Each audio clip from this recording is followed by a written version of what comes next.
जब तक मैंने अपना पहला इंटरव्यू नहीं दिया तब तक मुझे यही लग रहा था कि कंपनी कॉलेज आ तो रही है लेकिन मेरे लिए अपॉर्चुनिटी बन नहीं रही है। मैं तो इंटरव्यू से पहले रिजेक्ट हो जा रहा हूँ। जब तक इंटरव्यू नहीं दूंगा तब तक वेट किस चीज का करूंगा कि इस कंपनी में होगा कि नहीं होगा। हालांकि जब मुझे पहला मौका मिला इंटरव्यू का तो मैं वहां जाके हक, और अब मुझे और भी बुरा लग रहा था कि इतना मुश्किल से मौका मिला और मैं यहाँ पे चौका नहीं मार पाया। एक बार इंटरव्यू राउंड तक पहुंचने के बाद फिर से यहाँ तक पहुंचना मेरे लिए मुश्किल नहीं था, लेकिन मैं इस रूम को जीत नहीं पा रहा था। पूरा कॉलेज लाइफ एक तरफ और इंटरव्यू के 15-20 मिनट एक तरफ। आप कैसे हो और आपका कॉलेज लाइफ कैसा भी रहा है इससे फर्क नहीं पड़ता, लेकिन अगर उस 15 से 20 मिनट के अंदर आपने रिक्रूटर को कन्विंस कर लिया whomsoever the people they are looking in the college are none other than you will win the game। क्या इंटरव्यू जस्ट एक क्वेश्चन आंसर सेशन होता है? क्या वहाँ क्वेश्चन के आंसर के अलावा और भी फैक्टर हैं जो आपके रिजल्ट को डिसाइड कर सकता है? क्या वो हमारा पर्सनालिटी देखते हैं? क्या वो देखते हैं कि हम कैसे जवाब दे रहे हैं, हमारा फेशियल एक्सप्रेशन क्या है, हमारा एटिकेट्स कैसा है? तो क्या हम इन सारी चीजों पे काम कर सकते हैं या करना चाहिए? अगर आपका जवाब है हाँ, देन इस वीडियो को पूरा एंड तक देखना। इंटरव्यू के इस गेम को हम लोग 3 फेज में डिवाइड करते हैं। पहला प्री इंटरव्यू, दूसरा इंटरव्यू एंड तीसरा पोस्ट इंटरव्यू। हमें हर स्टेज को डेडिकेटली फॉलो करना है और जो भी इंप्रूवमेंट हम यहाँ पे कर सकते हैं उसको करना है। Pre interview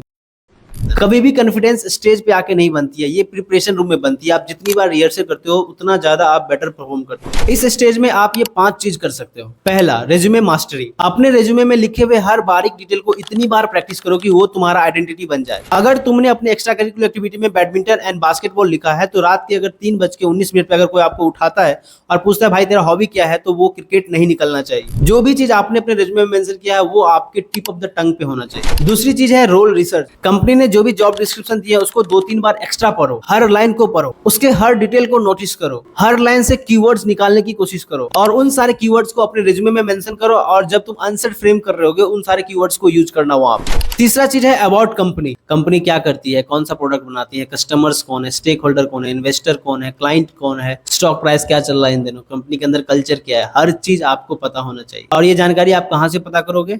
official websites. चौथा चीज है practice your introduction, speech delivery और आंसर फ्रेमिंग। इंट्रोडक्शन में प्लीज मत हगना, ये तुम्हारा पहला इंप्रेशन होगा रिक्रूटर के सामने। अगर तुम पूरा इंट्रोडक्शन एक बार में नहीं बोल पाते हो तो लिख लिख के याद करो, बार बार उसको रिपीट करते रहो जब तक कॉन्फिडेंटली तुम उसको बोल ना पाओ। और किसी भी सवाल का आंसर फ्रेम करने में 3 स्टेप फॉलो कर सकते हो। Problem, action, result. जैसे मान लो उन्होंने पूछा कि इंटर्नशिप में तुमने क्या सीखे, तो तुम वहां पे बताओगे कि क्या प्रॉब्लम्स थी वहां पे और तुमने उसके रिगार्डिंग क्या एक्शन लिया और वहां से क्या रिजल्ट आया। और 5वीं चीज है प्रैक्टिस मॉक इंटरव्यूज। अगर आपको कोई बंदा नहीं मिल रहा है मॉक इंटरव्यू के लिए या कोई प्लेटफॉर्म नहीं मिल रहा है, open your camera and start answering the most frequent asked question. और जो वीडियो रिकॉर्ड होगा उसको बार बार देखो वहां पे क्या क्या इंप्रूव किया जा सकता है।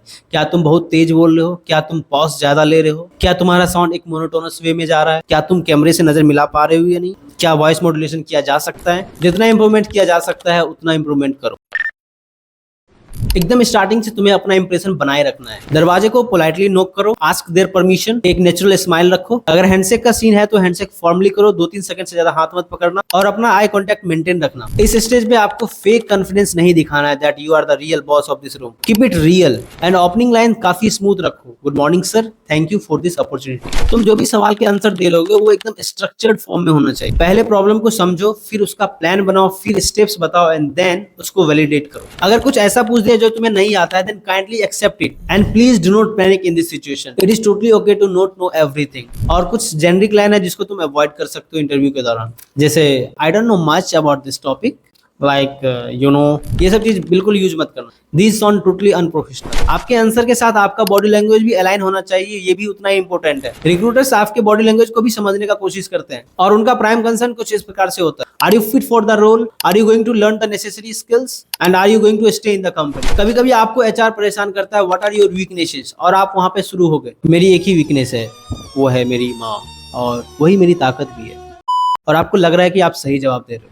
आपको अपना रियल वीकनेस बताना होगा और उसके रिगार्डिंग क्या इंप्रूवमेंट प्लान है ये भी बताना होगा। इससे आपके अंदर मैच्योरिटी दिखेगी। अगर आपसे सैलरी एक्सपेक्टेशन की बात करें then answer them respectfully. I am more interested in the job role, the figure we can discuss later. एकदम पोलाइटली एंड स्ट्रेटेजिकली आपको इसका आंसर करना है। बॉडी पोस्चर आपको सही से रखना है, सीधे बैठो, कंधे को रिलैक्स रखो, अपने पाम्स को आप खोल के रख सकते हो और कभी कभी जब आपको सुनना होगा तो आप थोड़ा आगे झुक सकते हो। इससे एंगेजमेंट दिखाता है कि आप एंगेज्ड हो कन्वर्सेशन। आई कॉन्टैक्ट मैंडेटरी है, ये नहीं कि आप छत को देख रहे हो या गेट को देख देख रहे हो, बिल्कुल भी मत करना ये चीज। वॉइस का पेस अगर स्लो है तो भी चलेगा, लेकिन अगर आप नर्वस होकर बहुत तेज में बोल रहे हो तो वहां से क्लैरिटी खत्म हो जाती है। अगर आंसर फ्रेम करते समय आपको थोड़ा टाइम चाहिए तो आप पॉज ले सकते हो। माइन्यूट डिटेल भी कभी कभी आपके लिए डिसीजिव फैक्टर बन जाता है। आपका जूता साफ है कि नहीं, आपने जो भी शर्ट पहन के है वो आयरन है कि नहीं, आपने जो रेज्यूमे रिक्रूटर को दिए वो स्क्रैच फ्री है कि नहीं। ऐसा नहीं कि आप कागज को मोड़ मोड़ के रखा हुआ था उसको फिर से सीधा करके दे दिए उसको। ये सब आपके अंदर के डिसिप्लिन को दिखाता है। अगर इंटरव्यू टाइम से 15 मिनट पहले पहुंच जाते हो दैट इज परफेक्ट। अगर 5 मिनट पहले पहुंचते हो दैट इज वेरी रिस्की। अगर 30 से 45 मिनट पहले पहुंचते हो तो ऐसा लगता है कि आप डेस्परेट हो इस जॉब के, और आपका डेस्परेशन आपके चांस को खा सकता है। बट ये सारी चीजें ऑफ कैंपस के लिए ज्यादातर वैलिड है। आपका फोन ऑफ होना चाहिए, वाइब्रेट या साइलेंट मोड पे। Believe me, they will notice each and everything, क्योंकि उनके पास भी सिर्फ 15 मिनट होता है आपको जज करने के लिए। आप 15 मिनट में किसी को कैसे जज कर सकते हो ये इंसान कैसा है नहीं है। तो वो हर बारीक डिटेल को देखो, आपको भी हर बारीकी पे काम करना है और वो दिखाना है that you are the best candidate in the. Interview जब खत्म होने वाला होगा तो वो आपसे बोलेंगे कि क्या आपको कुछ क्वेश्चन है जो आप हमसे पूछना चाहते हैं। तो कभी भी ये मत बोलना कि नहीं सर मुझे कोई क्वेश्चन नहीं है, आपसे बात करके बहुत अच्छा लगा। नहीं, बिल्कुल भी मत बोलना। इवन इफ तुम्हारे पास कोई क्वेश्चन नहीं है फिर भी 2-4 क्वेश्चन पहले से ही फ्रेम करके जाना जो उस कंपनी से या उस जॉब डिस्क्रिप्शन से रिलेवेंट हो। And once the Q&A session ended,